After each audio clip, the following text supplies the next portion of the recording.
Well, at the height of the frosty relationships between the executive and the judiciary, two separate rulings have been made today by two separate courts on the deployment of police to Haiti. The High Court has put a stop to that, but the government has said that it will appeal the decision. And on the housing levy, the Court of Appeal has put a stop to it. So, what options does the executive arm of the government have? We have that plus more, but first, the highlights. Tonight, employers and workers' union threaten to go on strike if the government continues to deduct housing levy funds. I want to put lecturers on the lookout. Check your pay slips. If you see this illegal deduction this month, go out and strike. This as the government plans to appeal the setback in its signature project. We are going to complete the law and we are going to go forward with making sure that we create opportunities for jobs for the young people of our country. Government to appeal the High Court decision blocking the deployment of Kenyan police officers to Haiti, saying the ruling offends Kenya's peacekeeping track record. What wisdom could possibly have driven President William Ruto to make that roadside declaration that Kenya police, who are very inadequate in our own country, could be deployed to another country, to a gangster, to a gangland, basically. And 84 houses sitting on the 57-acre National Housing Corporation land demolished in Changamwe, Mombasa County to pave way for an affordable housing project. Notisi kama kesi bado iko kotini. Unaniambia kuhusu notisi. Hii ni serikali, hata muongee wapi haitasikia. Washabomoa, wamemalizana. It is exactly 9 p.m. East African time. My name is Eric Munene. Our sign language interpreter at the bottom end of your screen is Rhoda Nyamai. The Court of Appeal decision stopping the housing levy deductions until an appeal against the government's signature project is heard and determined has triggered mixed reactions from the political class. While the president says his administration will appeal the decision, the opposition now says it will push for Kenyans to be refunded the money they were deducted in the plan. Our reporter Paul Kirobi kickstarts this bulletin tonight. For the second day, President William Ruto has been camping in Meru County to defend government's project, more specifically the housing project levy, moments after the court pronounced itself halting the housing levy deductions until an appeal of the affordable housing plan is heard and determined. President William Ruto said he fight for his signature project. They should have given us a chance to complete the law, but we are going to complete the law and we are going to go forward with making sure that we create opportunities for jobs for the young people of our country. Tupambane na wao ama tuachie? Nyinyi mnaona ufisadi mahakamani ama hamuoni? Iko hata hapa Lare. On this, the head of state says he will enact a law that can be aligned in accordance with court orders. While this was going on, ODM boss Raila Odinga and his brigade now wants the government to refund money that Kenyans have been taxed 6 months down the line. Mpaka awe na sera yake ni nini? That's why sisi tuliwacha ili utawala chama kimoja. Wekea huu mradi wa housing wakati huu kwa sababu hatuna hizo fedha. Alikubali ama alikataa? Baba alimwambia ashukishe bei ya unga. Watu wa jamii ya Mulembe kama mimi tunaumia, hata longi siku hizi hazitutoshi. Kwa hiyo sisi tunakemea vikali ya kwamba hatutaruhusu pesa za serikali kutumiwa vibovu namna hiyo. Na akiendelea namna hiyo, sisi tutamjadili ndani ya bunge la Senate. The head of state and his deputy Rigathi Gachagua have castigated the judiciary for what they term as being used by certain individuals who don't care about the interest of Kenyans. Ruto says the main aim of this project was to create more jobs among youth and the so-called hustlers, since it is a people's initiative.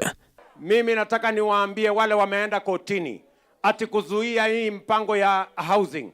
I want to tell them there is no greater public interest than the employment of millions of citizens. Paul Kirobi, TV47.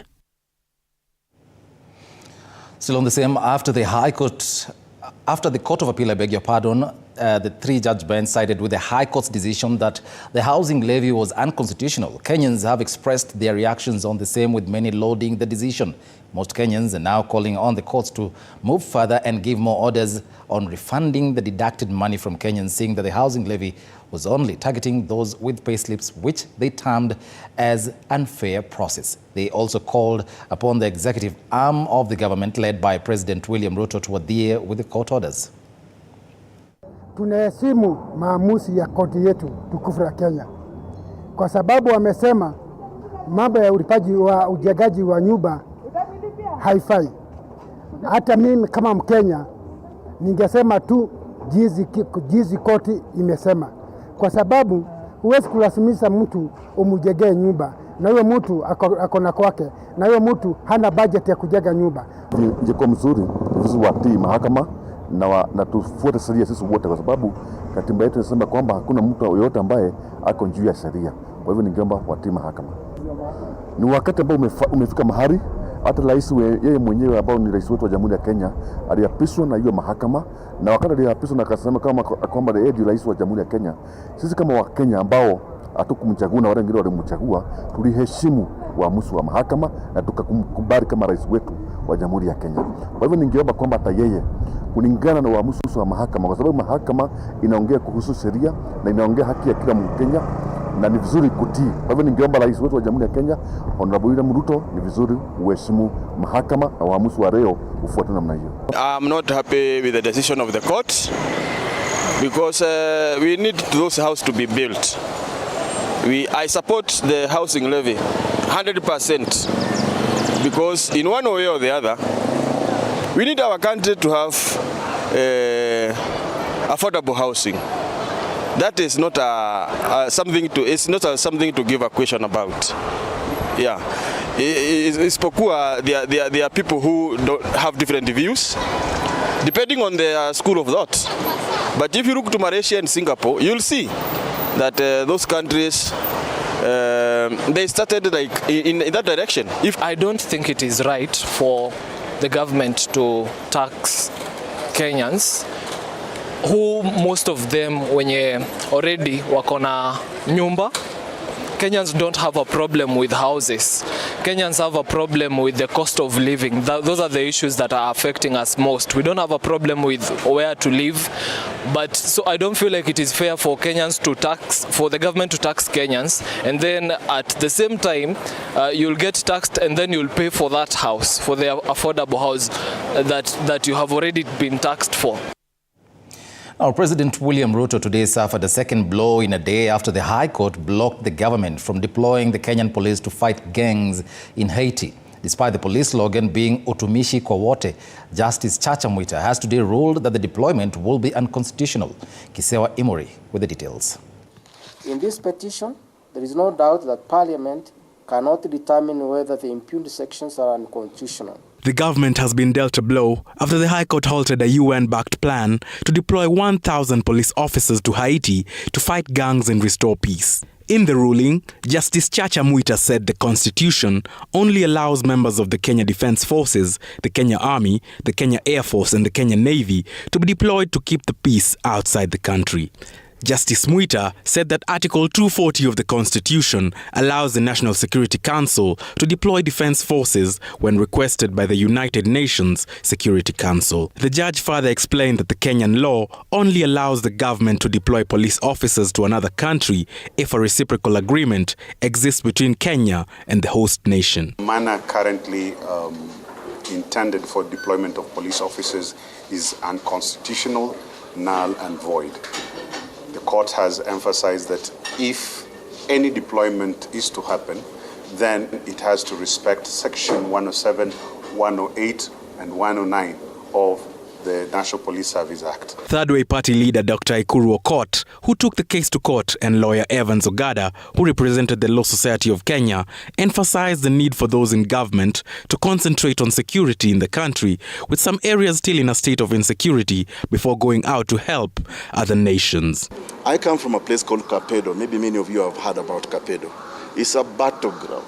You know, people being killed every other day. There is no enough police police service there. So really, what wisdom could possibly have driven President William Ruto to make that roadside declaration that Kenya police, who are very inadequate in our own country, could be deployed to another country, to a gangster, to a gangland, basically. So I think I'm very happy that the judge has outlawed that declaration. The government quickly responded in a statement signed by government spokesperson Isaac Mwaura, which says, and I quote, "The government of Kenya takes note of the High Court's ruling regarding the deployment of Kenyan police to help in the multinational security support mission for the restoration of law and order in Haiti. While the government respects the rule of law, we have, however, made the decision to challenge the High Court's verdict forthwith."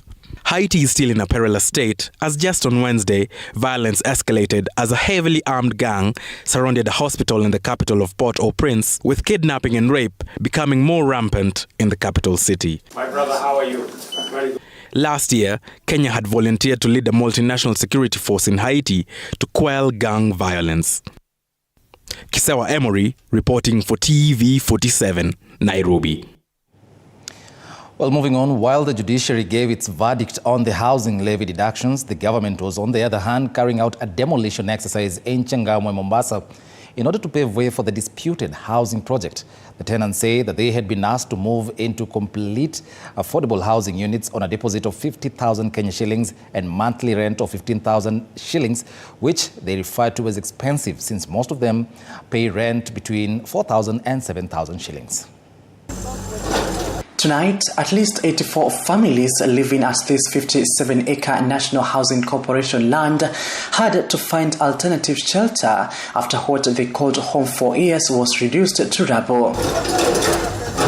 This became the situation when the bulldozers arrived and began to demolish under the strict protection of the security officers, while the victims made almost futile attempts to salvage their household items. Notisi ya kitu gani? Notisi kama kesi bado iko kotini? Unaniambia kuhusu notisi. Hii ni serikali, hata muongee wapi haitasikia. Washabomoa, wamemalizana. On the 15th of January 2024, the affected tenants had protested, calling upon the National Housing Corporation to stop the demolition as they were in the process of seeking a court order against an eviction. These are people who had difficulties in paying the rent, and as well there are people who had subletted the space. So we tried to ask them to come to office, urge them to come to office to regularize their tenancy. They refused.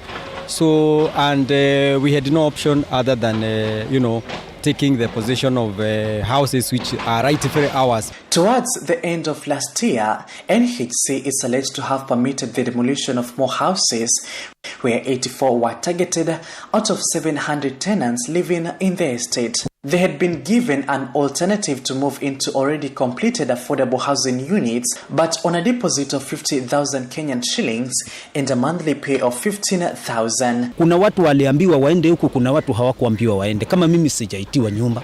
Unaona? Alafu cha pili, hizi nyumba unatoa deposit 51,000, rent 15,000. Sasa kutoka 75 paka 15,000. They would therefore claim that new arrangement was too expensive when most of them paid rent between 4,000 Kenyan shillings and 7,000. Hiyo utaweza vipi? Yule anaweza ni sawa, yule hawezi. Lazima angaliwe maisha na yeye anaweza kupelekwa wapi. Unaona? Kama ilikuwa hii ni mpango ya kuwa wasaidie wananchi, wangeamua ama wangesema kuwa hizi watu wale ambao wanaweza kuishi kwa 15 per month, alafu zingine zikawa zimejengwa, pengine hizi nafasi zingine zikawa ni za wale watu ambao wanaweza kulipa malipo ya chini. NHC maintains that the demolition met all the procedures and that they will commence construction sooner within the 5-acre piece of land, aiming to construct 1,000 units out of 84 houses demolished today. Whatever exercise we are doing today is above board. We are not doing it at night. We are doing it in the broad daylight because we are doing the right thing. 5 acres, we have 84 units. So out of those 5 acres, we are already starting with the 2.1 acre. And those 2.1 acre, we are going to do 100 units. Paul Munio, TV47, Mombasa. Now back to the housing story. Tonight, President William Ruto is in a catch-22 after the Court of Appeal declined to extend an order allowing his administration to continue deducting the housing levy. Analysts say the ruling will put the president's defiance of the housing program to test, and employers as well who fail to revise the deductions in their payrolls. The Kenya Federation of Employers has given employers the green light to stop deducting the levy until the courts rule otherwise. The appellate court decision to reject the government's application to continue collecting the housing levy is no doubt a huge blow to President William Ruto, whose defiance against key judicial decisions affecting his key projects will be put to test. Despite his defiance, the president has no choice but to comply with the court order or appeal. In fact, the interesting thing is this, even the extension of the orders itself. You see, once you've declared something unconstitutional and then you allow for it to continue, there lies a contradiction. So what next is that the government needs to comply. We cannot overemphasize this. This is a country that is governed by the rule of law. The judiciary has pronounced itself. If the government is unhappy, they can appeal. But otherwise, until they get contrary orders, then this is the state as it is, and this is the state of the nation. In the ruling, the three-judge bench, Justices Lydia Chode, John Mativo, and Monique Gashoka, ruled in favor of public interest against the state application. The ruling has triggered a crucial turn of events. First, the Federation of Kenya Employers, FKE, released a statement advising employers to suspend the controversial housing tax. Solidarity forever. Employers are now under pressure after labor unions, KPMDU and UASU warned of strikes should employers who had deducted the tax fail to revise their payrolls. Look at your payslips. If you see this illegal deduction, all branches, all chapters, get out. Yes. All TU affiliate members, be on the lookout, get out. As we talk with employers to tell us how they are refunding us these illegal deductions with interest. The ruling is also expected to attract political.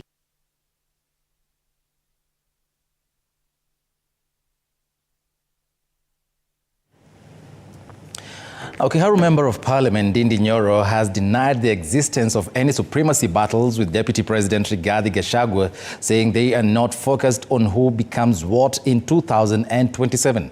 Now, speaking in Tana River County, Nyoro now says all leaders in the ruling party are engrossed with fulfilling campaign pledges to improve the lives of Kenyans under the leadership of President Ruto and his deputy Rigathi Gachagua. There has been simmering tension within Mount Kenya political class, with a section of MPs fronting Nyoro as a possible running mate to President William Ruto in the 2027 presidential race. Sisi kama watu wa Kenya kwanza, sisi wote tunapea our president na makamu wake, tunapea our president His Excellency William Ruto na makamu wake His Excellency Rigathi Gachagua, tunawapea full and total and unconditional support as a leader of our nation. Na mimi nasema wao wakikuwa pale mbele, wengine wetu wote mpaka Dede Nyoro, tukiongozwa na rais wetu William Ruto na makamu wake Mheshimiwa Rigathi Gachagua.